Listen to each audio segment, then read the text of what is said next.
Watoto tunahitaji utulivu. Ni saa ya kwenda kusema na mbingu. Ni saa ya kwenda kumsikiliza Mungu anacho kitu gani siku ya Jumapili ya leo. Bwana Yesu asifiwe. Basi ndugu zangu, kwa wale ambao mna mahali kuandika, maana ni muhimu sana, basi andika kichwa cha somo kinachosema hukumu ya kutokutimiza wajibu. Hukumu ya kutokutimiza wajibu. Somo letu la siku ya leo ni hukumu ya kutokutimiza wajibu. Andiko letu la ufunguo ni kitabu cha Mathayo, Injili ya Mathayo mtakatifu sura ya 25 mstari ule wa kuanzia 24 mpaka 30. Somo letu ni hukumu ya kutokutimiza wajibu. Wajibu. Hukumu ya kutokutimiza wajibu. Bwana Yesu asifiwe. Fungua nami maandiko matakatifu ya kitabu cha Mathayo mtakatifu sura ya 25 mstari wa 24 mpaka ule wa 30. Hukumu ya kutokutimiza wajibu. Msomaji wangu sijui kama umeweka vizuri. Andiko letu linatoka hapo. Hukumu ya kutokutimiza wajibu. Injili ya Mathayo mtakatifu sura ya 25 mstari wa 24 hadi ule wa 30.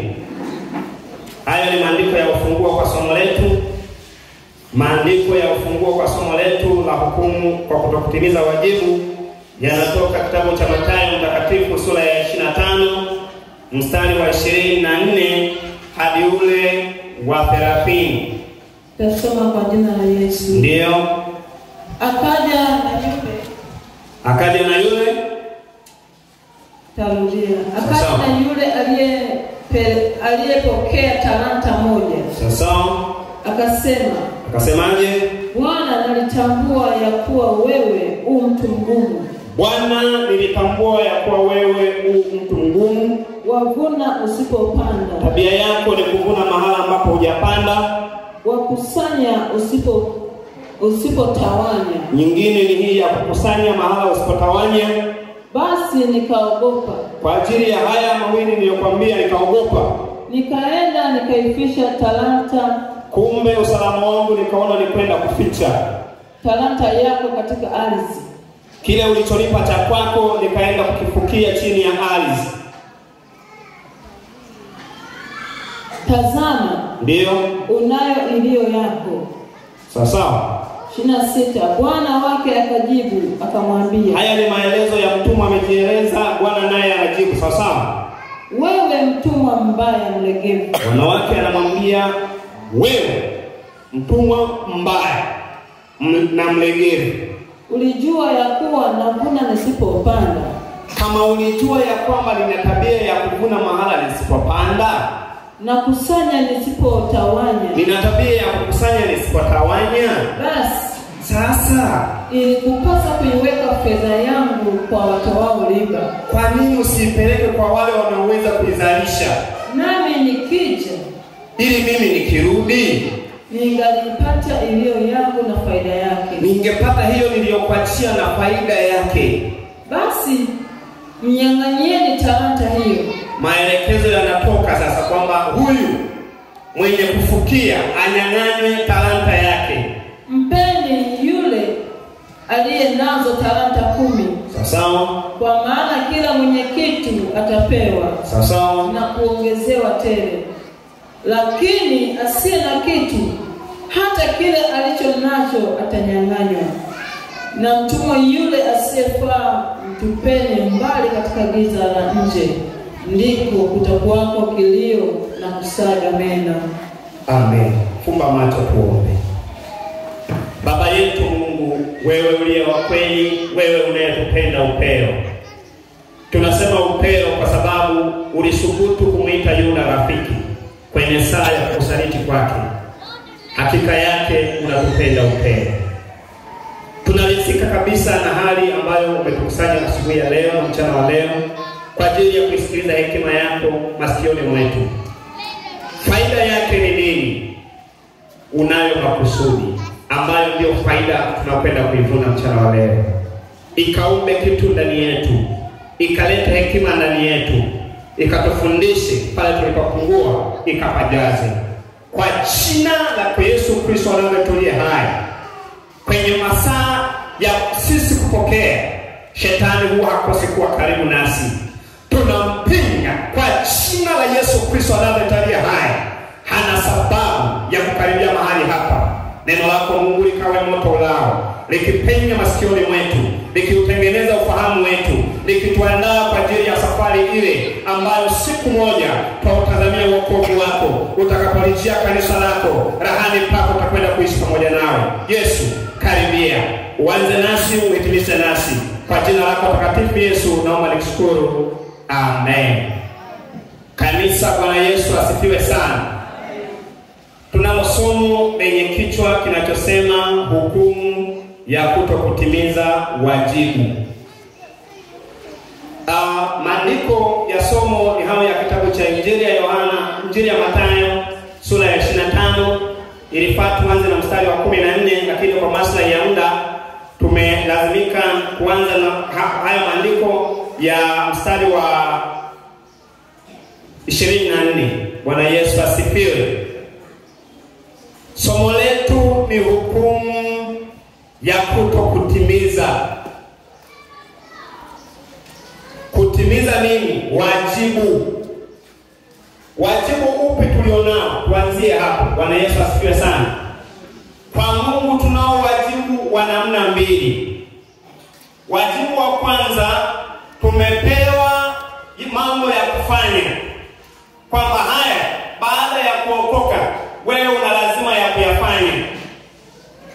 Lakini wajibu wa pili tuliopewa kama kanisa, baada ya kuokoka kuna mambo ambayo tumezuiliwa tusiyafanye. Jumla yake ni wajibu kwetu. Bwana Yesu asifiwe sana. Nataka nifanye preach evangelism, sitaki kupeleka sauti kali isiyo na maelekezo. Nataka nianze kwa maelekezo ili mwisho tujue tunafanya nini. Mambo tunayoruhusiwa kuyafanya au mambo tunayoagizwa kuyafanya, mojawapo ni hili la kwamba kuna agizo kuu la Mungu ambalo ametupa baada ya kuwa tumeokoka. Agizo la kila aliyeokoka. Jamani, agizo kubwa la Mungu baada ya mtu kuwa ameokoka ni kuenenda ulimwenguni kote na kwenda kuwafanya wengine kuwa mataifa. Hilo ni la kwanza. Lakini mojawapo ya mengine ambayo tumeagizwa kuyafanya, tafuteni kwa bidii kuwa na amani na watu wote.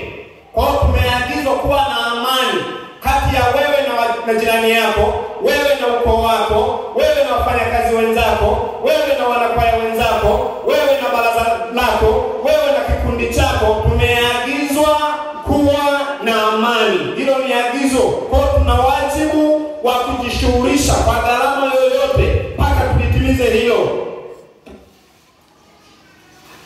Wajibu wa pili ni huwa baada ya kuokoka, baada ya kuwa tumeokolewa, tuna wajibu wa kutokushiriki baadhi ya mambo. Unajua leo ni rahisi sana mtu kumwambia kwa habari ya kuokoka anasema ndio. Hiyo ndio anaitoa kwa sababu mwanzo alikuwa na leo halewi. Mwanzo alikuwa na mimada, leo hana mimada. Mwanzo alikuwa na kile, leo hana kile. Lakini inapofika kwenye yale aliyoambiwa yafanye, hafiki kwenye kuyafanya. Na kwa ajili hiyo dhambi zinagawanyika makundi mawili. Kuna dhambi za kufanya lile uliyozuiliwa kufanya, na kuna dhambi za kutokufanya kile ulichoambiwa ufanye. Kuna sins of omission, yani unaomiti mambo, na kuna sins of commission, yani ya kufanya yale uliyozuiliwa. Sins of omission na sins of commission. Dhambi za kufanya uliozuiliwa na dhambi za kufanya ulioruhusiwa kufanya. Jamani, tunakwenda sawa sawa? Wajibu, hukumu kwa kutokutimiza wajibu. Maandiko yetu ya ufunguo yanazungumza kwa habari ya bwana mmoja. Biblia ukianza na hiyo Mathayo sura ya 25 mstari wa 14 mpaka huo wa 31 inawataja kulikuwepo na watumwa watatu.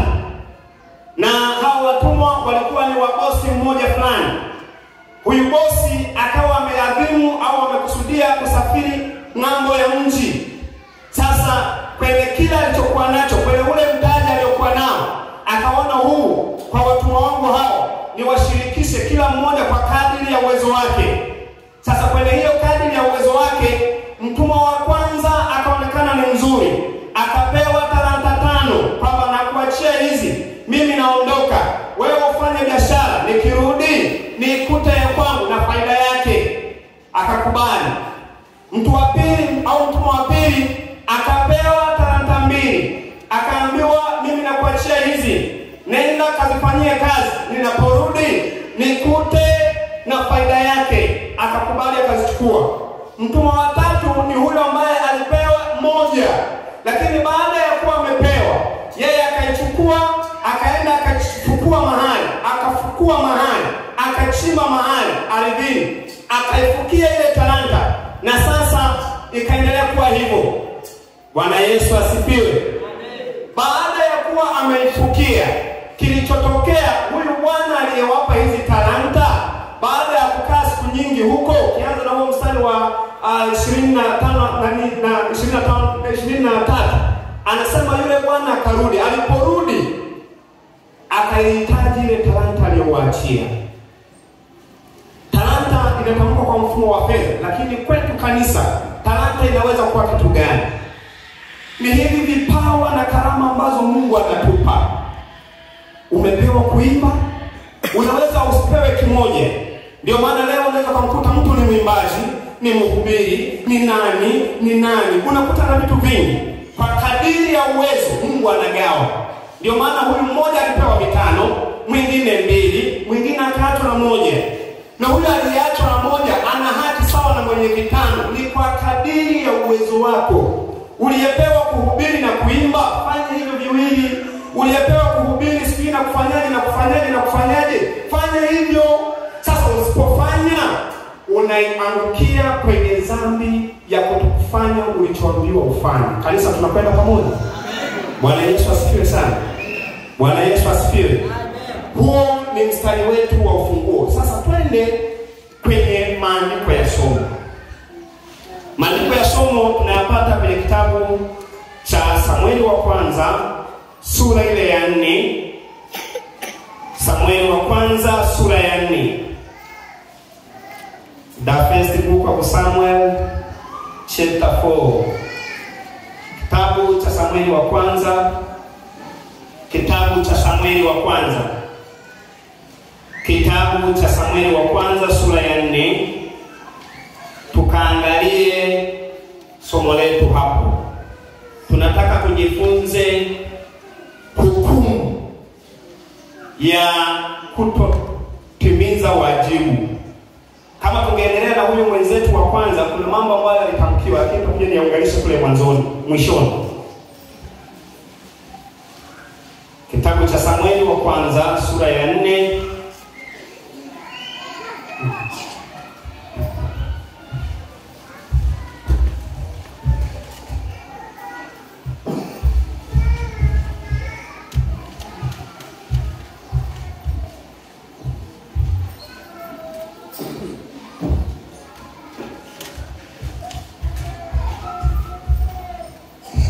Samueli wa kwanza sura ya 4 mstari wa 12 hadi ule wa 22.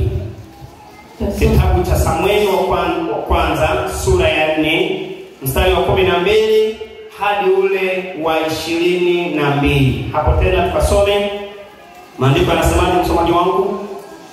Mstari wa 12. Basi mtu mmoja wa Benjamini akapiga mbio kutoka mle jeshini. Basi mtu mmoja wa Benjamini akapiga mbio kutoka mle jeshini, akafika Shilo siku ile ile. Sasa Hali nguo zake zimelaluliwa. Ndio. Na mavumbi kichwani mwake. Sasa alipofika, ndio, tazama Eli alikuwa ameketi kitini pake kando ya njia. Sasa akingojea, maana moyo wake ulitetemeka kwa ajili ya sanduku la Mungu.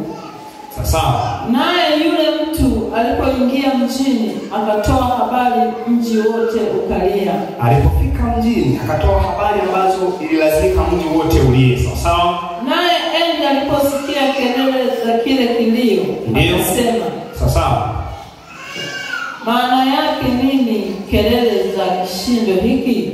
Ndio. Yule mtu akafanya haraka, akaenda akamwambia Eli. Ndio. 15. Basi Eli umri wake ulipata miaka 98. Ni mzee sana. Ndio. Na macho yake yalipofuka hata asiweze kuona. Sasa yule mtu akamwambia Eli. Ndio. Mimi ndiye niliyetoka jeshini. Mimi ndiye niliyetoka jeshini. Nami hivi leo hivi nimekimbia toka jeshini. Nimekimbia toka jeshini. Naye akasema. Akasemaje? Yalikwendaje mwanangu? Sasa yeye aliyeleta habari akajibu. Ikabidi ampashe zile habari alizoziona kule vitani. Ndio. Akasema, na Israeli wamekimbia mbele ya Wafilisti. Israeli wamekimbia mbele ya Wafilisti. Tena watu wengi sana wameuawa. Tena watu wengi sana wameuawa. Hata na wanawake wawili, Hofni na Finehasi. Kumbe kuna mpaka wanao mzee, wewe ninaongea na wewe, kuna mpaka wanao wa kuzaa wewe, Hofni na Finehasi, wamekufa pia. Nao wamekufa. Na sanduku la Mungu limetwaliwa. Haijaishia kwenye kufa wanao, mpaka na sanduku la Mungu limetwaliwa. Ikawa alipolitaja sanduku la Mungu, alipotaja hapo ikawaje? Eli akaanguka kitini pake kwa nyuma. Sasa kando ya mlango, shingo yake ikavunjika, akafa, maana alikuwa mzee tena mzito, naye alikuwa amewaamua Israeli miaka 40. 19. Tena mkewe huyo Finehasi sasa alikuwa mjamzito karibu na kuzaa. Basi aliposikia habari ya kutwaliwa sanduku la Mungu na ya kwamba mkwewe na mumewe wamekufa, akajiinamisha akazaa, maana utungu wake ulimfikiria. Baada ya kusikia hizo taarifa ilibidi azae hapo hapo. Ndio. Hata alipokuwa katika kufa, wale wanawake waliohudhuria karibu naye akamwambia usiogope. Wakamwambia usiogope.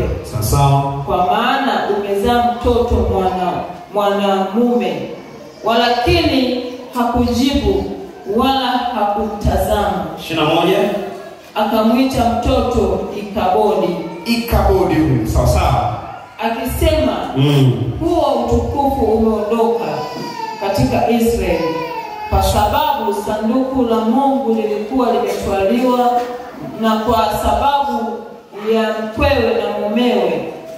Naam, akasema, huo utukufu umeondoka katika Israeli, maana sanduku la Mungu limetwaliwa. Amen. Wangapi tunapenda pamoja? Shangilie tena Yesu kwa makofi. Naomba kurejesha kwenye kichwa chetu. Kichwa chetu cha somo kinasema hukumu ya kutokutimiza wajibu. Sasa hukumu ya kutokutimiza wajibu, kwa maandiko yetu ya somo ya kutoka kitabu cha Samueli wa kwanza sura ya 4, yanazungumza kwa habari ya baba mmoja na familia yake.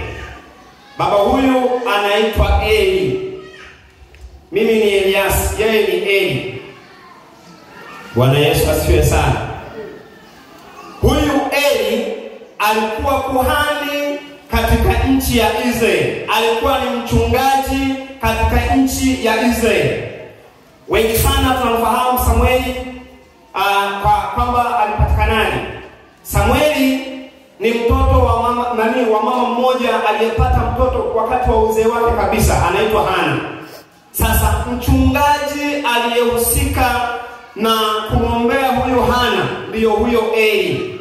Ukianza leo Samueli ya kwanza itakueleza habari ya palikuwa sijui na mtu mmoja sijui Elikana ambaye ni baba yake Samueli. Sasa huyo Eli alikuwa ni kuhani wa wakati huo.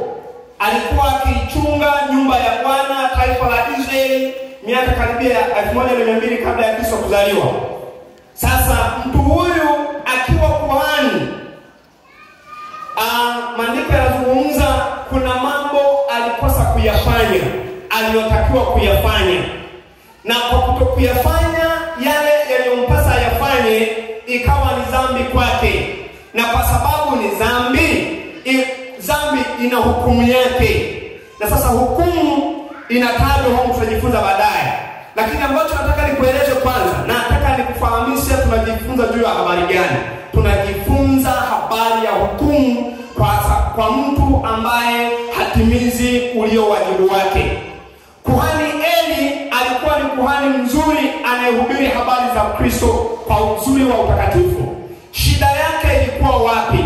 Mbona mpaka inafika kwenye kufa? Inafikaje hapa? Naomba nikupitishe. Hatuwezi kusoma Biblia nzima. Biblia hii tukisema tuisome kifungu kimoja, hatutatoka hapa kwenye majira hayo ya saa 7. Tutatoka Yesu akirudi. Bwana Yesu asifiwe sana. Sasa maandiko yanamsimulia huyu Eli. Yeye alikuwa ni kuhani, anaabudisha watu kwenye nyumba ile. Na alipokuwa akiabudisha watu kwenye nyumba ile, alikuwa na wanae, mmoja Finehasi na mmoja Hofni. Hawa wanae walikuwa na shida moja. Walikuwa na dhambi, yani ya kuchukua wadada wa kanisani mle. Bwana Yesu asifiwe sana. Bwana Yesu asifiwe. Yaani huyu Eli alikuwa ndio mchungaji kama hivi Bundala leo, awe na watoto wa kiume. Eliasi ndio mwanae na Bundala, halafu mwanae na Bundala mimi Eliasi ndio ninakuwa wa kwanza kuchukua wa mabinti za washirika wa humu. Bwana Yesu asifiwe. Hilo jambo likawa ni baya.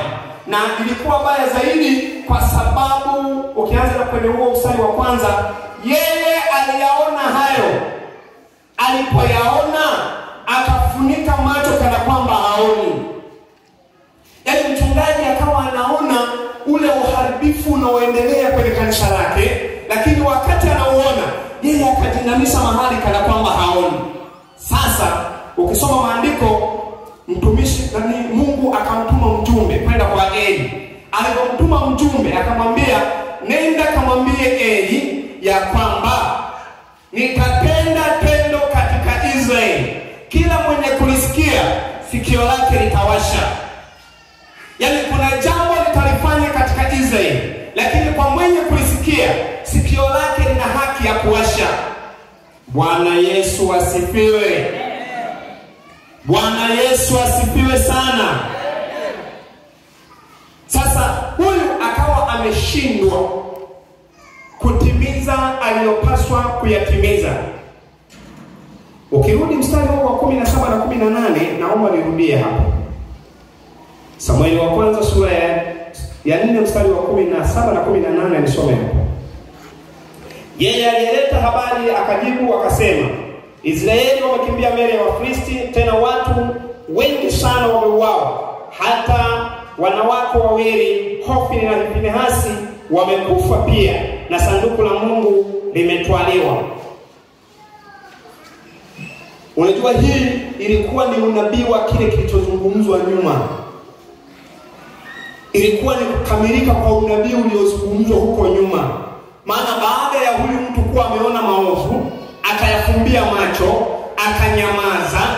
Aliponyamaza, mjumbe wa Kristo akaja. Alipokuja akamwambia kwa habari ya kutendeka. Lakini moja ya yale ambayo yalipaswa yatendeke kwenye familia ya Eli, Mungu alimwambia Eli. Hebu turudi kwenye hiyo Samueli wa kwanza sura ya 2 mstari wa 23 na 24 nafikiri. Samueli wa kwanza sura ile ya 2.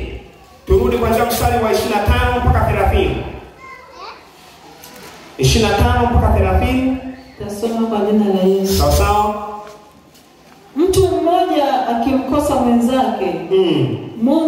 atamhukumu.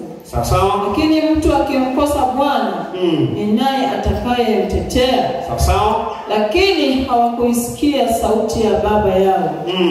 Kwa sababu Bwana amekusudia kuwaua. Mstari wa 26. Na yule mtoto Samueli akazidi kukua, akapata kibali kwa Bwana na kwa watu pia. 27. Kila mtu wa Mungu kisha mtu wa Mungu akamwendea Eli, akamwambia, Bwana asema hivi, je, mimi sikujidhihirisha nafsi yangu kwa nyumba ya baba yako walipokuwa katika Misri wakiitumikia nyumba ya Farao? 28. Je, sikumchagua yeye katika kabila zote za Israeli ili awe kuhani wangu, apande madhabahuni kwangu na kufukiza uvumba na kuvaa naivela mbele zangu? Nami sikuwapa watu wa mbali ya baba yako dhabihu zote za wana wa Israeli zilizotolewa kwa moto? 29. Kwa nini basi Mungu analalamika kupitia mjumbe wake?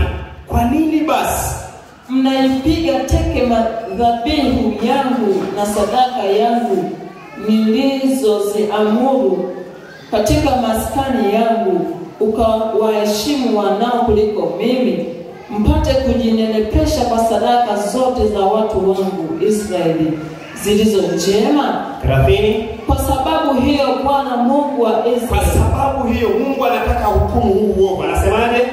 Asema, ni kweli nalisema ya kwamba nyumba yako na nyumba ya baba yako itakwenda mbele zangu milele.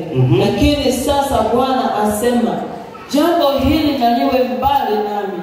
Mungu anabadilisha, anasema jambo hili hata kama nilisema kwanza hapo, yani hata kama awali nilitamka, leo nabadilisha na nasema hivi, jambo hili na liwe mbali nami. Kwa maana wao wanaoniheshimu, kanuni yangu ni moja, kwa yule anayeniheshimu nitawaheshimu, huyo naye anastahili kuheshimiwa. Na wao wanaonidharau, lakini kwa yule anayenidharau watahesabiwa kuwa si kitu. Bwana Yesu asifiwe sana. Unaweza tu ukamnyanyulia mkono mmoja na wa pili ukamchapia Yesu makofi. Bwana ikabidi au hukumu huu. Mchungaji huyu akawa amekosa sifa ya kutimiza ulio wajibu wake. Wajibu wa mchungaji ukawa umepungua hapa, kwa sababu aliyaona maovu, hakuyakemea, akayaacha yakaendelea, yakaota mizizi. Kwa sababu hawa watu kulikuwa na kawaida ya sadaka ya kuteketeza ambayo ilikuwa inatolewa. Wao wakawa wanawaendea watu kwenye saa ya kuteketeza, anakwenda na uma wa makucha matatu, anaenda anachomoa ile nyama, na ikionekana kwamba kabla hajateketezwa anachukua kwa lazima.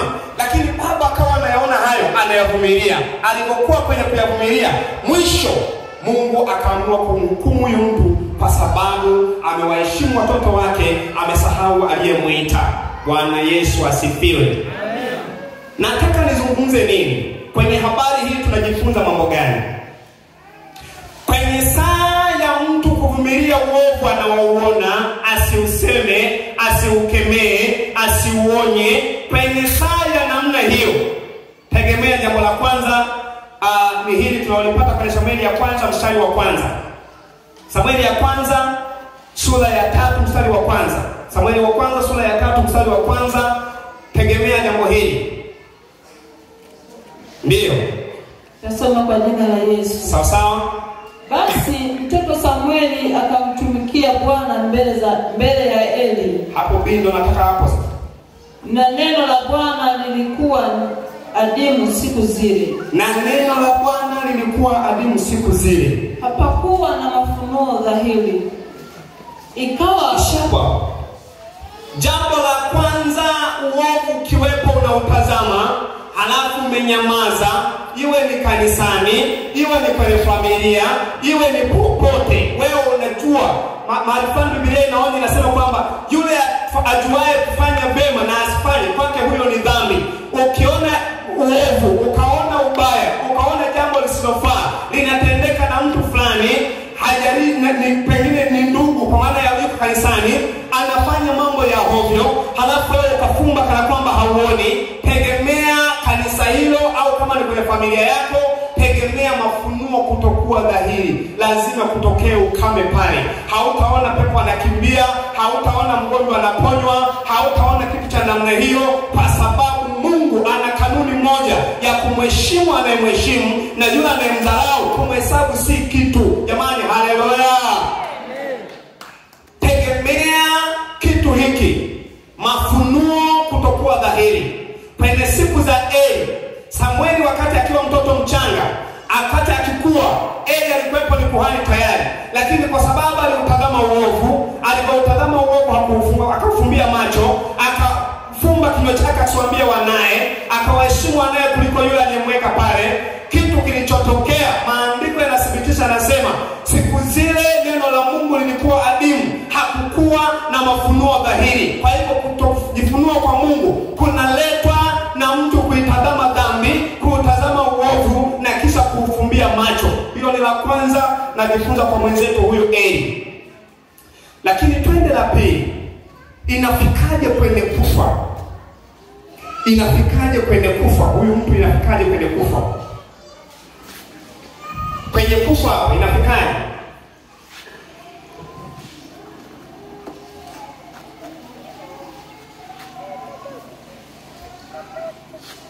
Hebu nisome mstari wa 22 kwa sura hiyo ya pili. Halafu anza na huo wa 17. Halafu uje huo wa 22. Sura ya pili mstari wa 17. Hivyo dhambi yao wale vijana ilikuwa kubwa sana machoni pa Bwana, kwa maana hao watu walidharau sadaka ya Bwana. Sawa. 22. Basi Eli alikuwa mzee sana, naye alisikia habari za mambo yote ambayo wanawe waliwatenda wa Israeli, na jinsi walivyolala na wanawake waliokuwa wakitumika mlangoni pa hema ya kukutania. Haya, nivute nitoe hapa, nipeleke sura ya 3 mstari wa 10. Nikamalize hapa, nitakalizungumza jambo la mwisho. Mstari wa 10 nasema, Bwana akaja akasimama akaita vile vile kama kwanza Samueli. Kama kwanza akasema Samueli, kama kwanza Samueli, Samueli. Ndipo Samueli akasema, nena Bwana, kwa kuwa mtumishi wako anasikia. Mstari wa 11. Bwana akamwambia Samueli, angalia, nitatenda tendo katika Israeli ambalo kila atakayelisikia masikio yake yatamwasha. 12. Siku hiyo nitayatimiza maneno yale yote niliyoyasema juu ya Eli katika habari za nyumba yake tangu mwanzo hata mwisho, kwa maana nimemwambia ya kwamba nitaihukumu nyumba yake milele kwa ajili ya ule uovu aliyoujua. Kwa ajili ya ule uovu nitahukumu aliyoujua, kwa kuwa wanawe walijiletea laana. Wala yeye hakuwazuia. Yani wanajiletea laana, wanafanya mambo ya hovyo, yeye hawazuii. Na kwa hiyo nimeapa juu ya nyumba ya Eli ya kwamba uovu wa nyumba ya Eli hautasafika kwa dhabihu wala kwa sadaka hata milele. Bwana Yesu asifiwe sana. Ni habari ya kuhani, ni habari ya mchungaji, lakini haina maana ya kwamba inaishia kwa mchungaji. Inakwenda ngambo ya pili mpaka kwa mimi na wewe. Jamani, ni Biblia inayoagiza kwa habari ya mlee mtoto